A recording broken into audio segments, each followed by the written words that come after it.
My sister stole my engagement ring and tried to marry my ex. The sun was setting as Esther Grant stood in the center of her bedroom, staring down at the empty velvet box in her hands. Her mind raced, heart pounding with a panic she couldn't fully understand. The box felt wrong, too light, too hollow. Where her engagement ring, a stunning 3-carat diamond Bruno had spent months saving for, should have been nestled. Her fingers trembled as she forced herself to sit on the edge of the bed, the silence pressing down on her. The ring had been there just hours ago. She always left it on her nightstand when she showered, a habit that kept it close and safe. But now, nothing. The space where it should have been was empty. "Mom," she called, her voice cracking, as she rushed downstairs. The house, usually filled with a sense of calm, felt strangely distant now. Her mother was sitting at the kitchen table, sipping her morning coffee, as if the world outside hadn't just shifted. Esther barely noticed the way her mother's perfectly manicured nails wrapped around her favorite mug, or the way she gazed out the window, detached from everything. "Mom, have you seen my ring? Did you move it?" Esther's voice rose in panic. She thrust the empty box into her mother's hands, feeling a sting of betrayal. This couldn't be real. Her mother glanced at the box, barely blinking. "What do you mean, honey? Isn't it in your room?" "No, it's not." Esther's voice cracked. "It's gone." Her mother barely looked up from her coffee. "Maybe you misplaced it. You've been so scattered lately with all the wedding planning." Esther's blood ran cold. Her mother's words were like ice water thrown on her anger. How could she be so casual? This was her engagement ring, the ring Bruno had chosen with so much care. "This isn't a joke," Esther almost shouted, but her voice faltered. From the backyard, a sound broke through her thoughts, a familiar laugh, light and carefree. It was Safia. Esther's stomach twisted in knots as she rushed toward the window. There, in the sunlight, her sister stood, on the phone, twirling something that gleamed on her finger. "Safia!" Esther stormed outside, the door slamming behind her with a loud bang. Sophia looked up at her approach, a grin spreading across her face. "Oh, hey, sis," she said in a tone that made Esther's blood boil. And there it was, on Safia's left hand, the 3-carat princess-cut diamond ring that had been Bruno's promise to Esther. The ring that symbolized everything they were about to build together. That was it. Esther's heart raced, and the world around her seemed to tilt sideways. "What are you doing with my ring?" Esther's voice was steady, though every inch of her body screamed with rage. Sophia smiled that same sweet smile, the one Esther had known for years, the one that let her get away with everything. "Isn't it beautiful? Same proposed to me last night. He picked it out himself." "That's my ring," Esther shouted, her voice breaking. "Take it off. Right now." The battle lines were drawn, and Esther had never felt so betrayed. Esther's heart thundered in her chest, her breath coming in short, sharp gasps. The words her sister had just spoken echoed in her mind, but she couldn't make sense of them. "Same proposed to me last night." A wave of disbelief washed over her. How? How could Safia, her own sister, have done this? How could she take the ring Bruno had given her and claim it as her own? Esther's eyes narrowed, the heat of anger filling her as she stepped forward. "Safia," she said slowly, her voice barely above a whisper, but every syllable carried weight. "That ring is mine. It was given to me by Bruno. You're lying."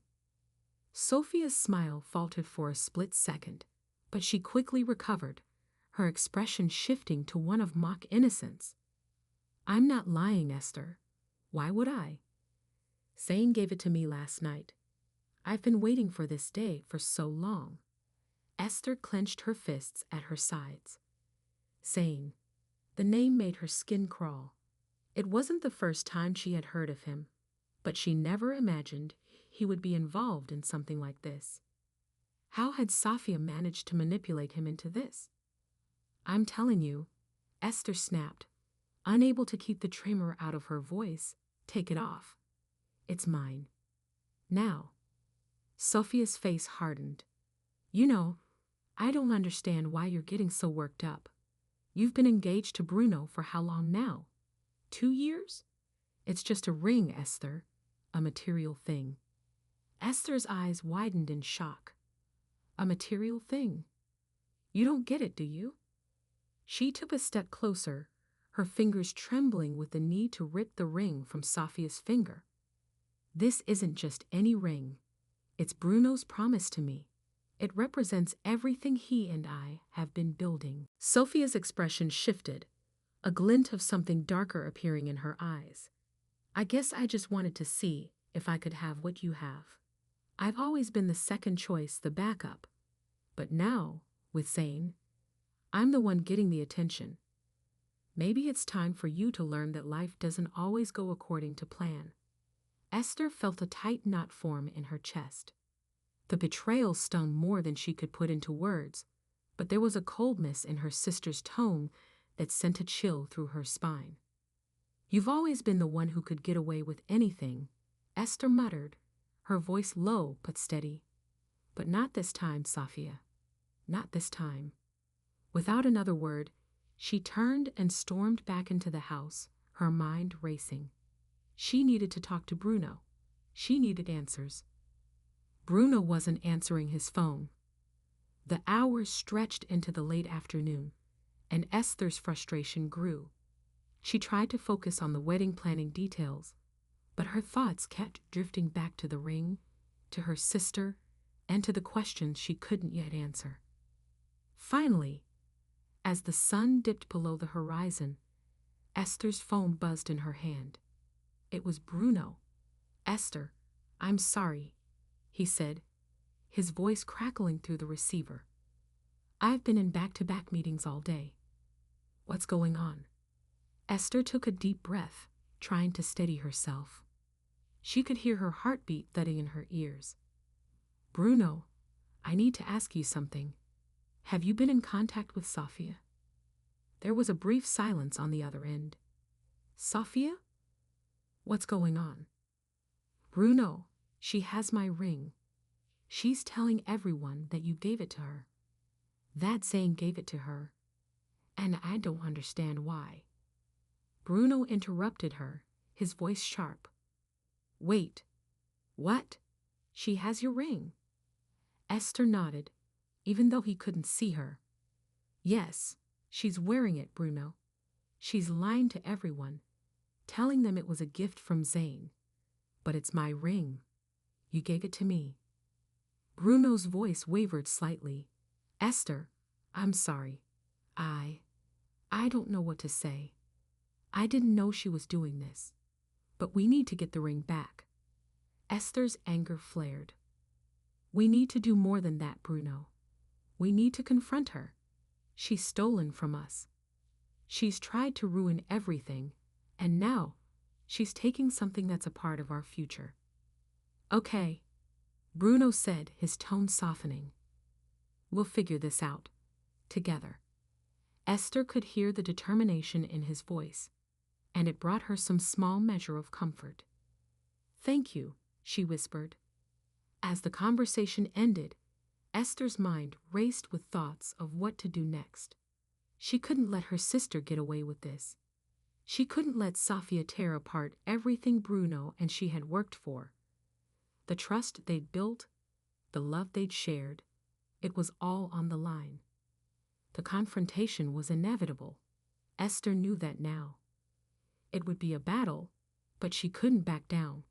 She had to get the ring back and confront Safia for what she had done. The next morning, Esther arrived at her parents' house, determination written across her face. Bruno was by her side, a quiet strength beside her as they walked toward the front door. She wasn't sure what to expect, her parents' reactions, her sister's apology. But she was prepared for a storm. Sophia stood on the front porch, her arms crossed over her chest. The ring was still on her finger, and it gleamed in the sunlight as if mocking Esther's every step. "Sophia," Esther said, her voice low but fierce, "I want my ring back." Now, Sophia didn't flinch. Instead, she smirked. "You can't just tell me what to do, Esther. It's mine now. I deserve it. I've been the one left behind for so long." Bruno stepped forward, his jaw clenched. "Sophia, you know what you did. This is wrong." Sophia shook her head. "No. What's wrong is that I spent my life in your shadow. It's about time I had something for myself." Esther could feel the rage bubbling up inside her. She stepped closer, her voice unwavering. "You've been trying to ruin everything, Sophia. You've taken so much already, but you can't take this. This is mine. Bruno gave it to me, and I want it back." Sophia's eyes narrowed, and for a moment, Esther thought she might back down. But then Sophia pulled her hand away and dropped the ring into her palm. "Fine," she spat. "Take it. But don't think this is over. You've won this round, but there's more to come." Esther's heart pounded, but she didn't flinch. She took the ring, slipping it back onto her finger where it belonged. "It's over, Sophia," she said, her voice firm. "I've had enough of your lies, and I won't let you ruin my life any longer." As the silence hung in the air, Esther knew something had changed. The confrontation wasn't just about the ring. It was about reclaiming her life, her future, and her peace. And no matter what Sophia tried next, Esther was ready to face it. As Esther left her parents' house that day, the weight of the confrontation lingered in her chest. She had the ring back, but Sophia's words echoed in her mind. "This isn't over." Those words had stuck with her like a shadow, making it impossible to shake the unease that had settled in her bones. She wasn't sure what Sophia would do next, but she knew it wouldn't be the end of it. Bruno, who had been quiet for most of the drive back, finally spoke. "Are you okay?" Esther glanced over at him, trying to muster a smile, but it felt forced. "I don't know. I thought getting the ring back would fix everything, but it feels like it's just the beginning." Bruno reached over, placing his hand on hers. "We'll get through this. I'm with you, Esther. You know that, right?" She nodded, squeezing his hand. His words were comforting, but the gnawing anxiety in her chest wouldn't go away. Sophia's words, her tone, the look in her eyes. There was something in her sister's actions that felt calculated, malicious even. Esther couldn't help but wonder what kind of plan Sophia was hatching next. A week passed, and things seemed to settle, but the tension between Esther and Sophia was far from over.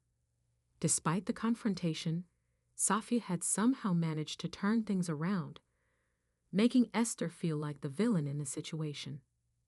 Word spread quickly among their friends and family that Esther had taken back the ring from her sister, and before long, whispers of resentment began to circulate. Esther could feel the weight of the gossip on her shoulders. People were looking at her differently, as if she were the one in the wrong. The hardest part was seeing Bruno's reaction to all of it. He tried to support her, but even he couldn't help but feel the sting of what was happening. The fractures in their relationship started to show, and Esther couldn't ignore the uneasy distance that seemed to grow between them. One evening, as they sat down for dinner, Bruno spoke up, his voice unusually hesitant. "Esther, I've been thinking a lot about what happened, and I don't know if I can just ignore the fact that there's so much drama around us right now. Esther felt a knot tighten in her stomach. What do you mean? Bruno hesitated for a moment before continuing. I mean, I want us to be happy. But I feel like this situation with Safia is putting a strain on everything. And I don't want to lose you over this. It's not worth it. The words hit Esther like a punch to the gut. She felt her eyes sting, but she fought the tears back. I'm not trying to cause problems, Bruno. I'm not. But you don't understand. This is more than just a ring. It's about my sister trying to ruin my life, trying to tear us apart. Bruno exhaled sharply, rubbing his temples. I get that. But what if it's not just her? What if there's more to it? Maybe it's not just about her anymore, but about how we handle things, how we move forward. Esther's heart raced. She hadn't been prepared for this conversation. Are you saying you want to break up? Is that what you're suggesting? Bruno shook his head quickly. No, I don't want that. I need us to work together. We can't keep letting this situation control us. We need to make decisions that are best for us, not based on what Safia does or doesn't do. Esther felt a wave of frustration and helplessness wash over her. She didn't want to feel like she was being torn apart by the people she loved most. But it seemed like that was what was happening. Days turned into weeks, and the strain between Esther and Bruno only worsened. They tried to move past the issues with Safia, but it was clear that the tension lingered in the air. It wasn't until a chance encounter at a family gathering that everything came crashing down. Esther had been talking to one of her cousins when she saw Safia across the room, standing next to Zayn. The sight of them together made her stomach churn, but what happened next left her breathless. Sophia leaned in close to Zayn and whispered something, causing him to laugh. Esther couldn't make out the words, but the way they looked at each other, it wasn't just a casual interaction. There was something between them that made Esther's blood run cold. Then, just as quickly as it had started, the moment passed, and Zayn walked away, leaving Safia alone in the crowd. But what Esther had seen didn't sit right with her. It felt like more than just a simple flirtation. It felt like something calculated, something hidden. Later that night, as Bruno and Esther were about to leave, she pulled him aside. Bruno, I need to talk to you about something. Bruno looked at her with concern. What's going on? Esther hesitated, unsure if she should say anything. But her gut told her that this was the moment. I saw something today. Sophia and Zayn. There's something going on between them. I don't know what, but I saw how they looked at each other, the way she leaned in close to him. Bruno's expression hardened. What are you saying? Esther swallowed, trying to steady her nerves. I don't know, but I don't think it's just about the ring anymore. I think Safia is playing a much bigger game, and I think she's trying to get to Zayn, to you. Bruno stared at her in disbelief. That's crazy. Why would she do that? Esther shook her head, feeling a pit in her stomach. I don't know, but I'm telling you, something's off. We need to figure this out, before it's too late. Bruno didn't respond, but his face was clouded with confusion and doubt. He was clearly shaken by the possibility, but he wasn't ready to fully accept it. That night, Esther lay awake, her thoughts spiraling. She couldn't shake the feeling that everything was connected. Sophia's actions, Zayn's involvement, and now Bruno's hesitation. The pieces were there, but they didn't fit together. Not yet. As the days dragged on, Esther and Bruno's relationship continued to falter. It wasn't just the conflict with Safia that caused the strain. It was the lingering uncertainty that weighed heavily on both of them. The tension had reached a breaking point, and one evening, as they sat on the couch together, Bruno spoke the words Esther had been dreading. Esther, I think we need some time apart. Her heart shattered at his words, but she knew they were coming. It was only a matter of time before the pressure of everything, the lies, the betrayal, the uncertainty, tore them apart. I understand, she whispered, trying to hold back the tears. I don't know what to do anymore. Bruno reached out, touching her hand softly. I don't either. But maybe some time apart will help us figure things out. Maybe we need to find ourselves again.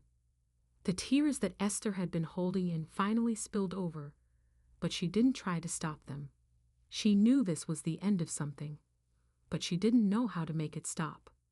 As she stood up to leave, Bruno's words followed her out the door. I'll always care about you, Esther. But we need to figure out who we are without all this chaos.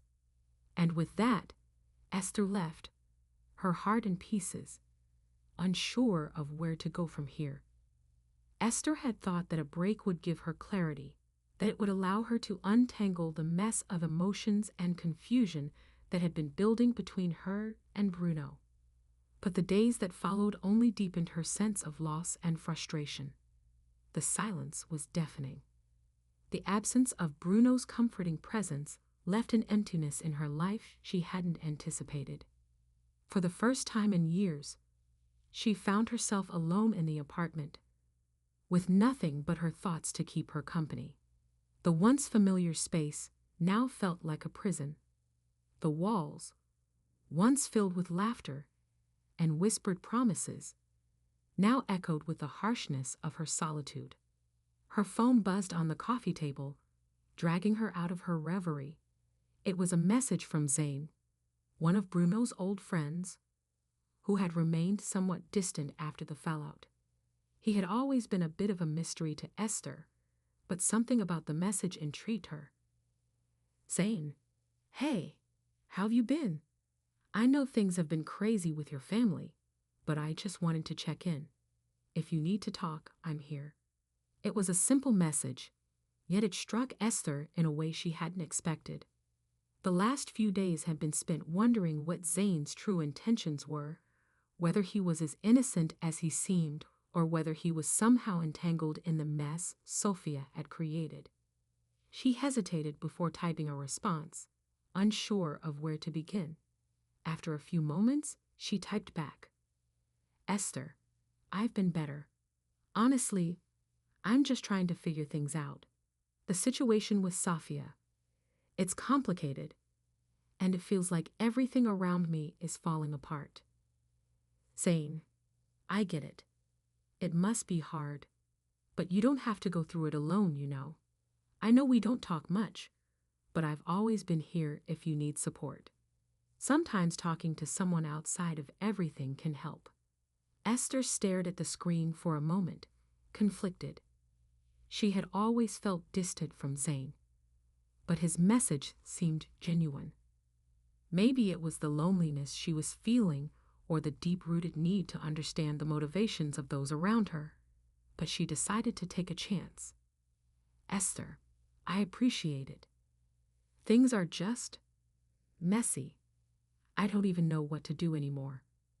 She put the phone down and let out a long sigh, her mind spinning. The next few days passed in a blur. Zane's messages became more frequent, each one a small gesture of kindness amidst the chaos. They exchanged stories, shared frustrations, and slowly, a bond began to form between them.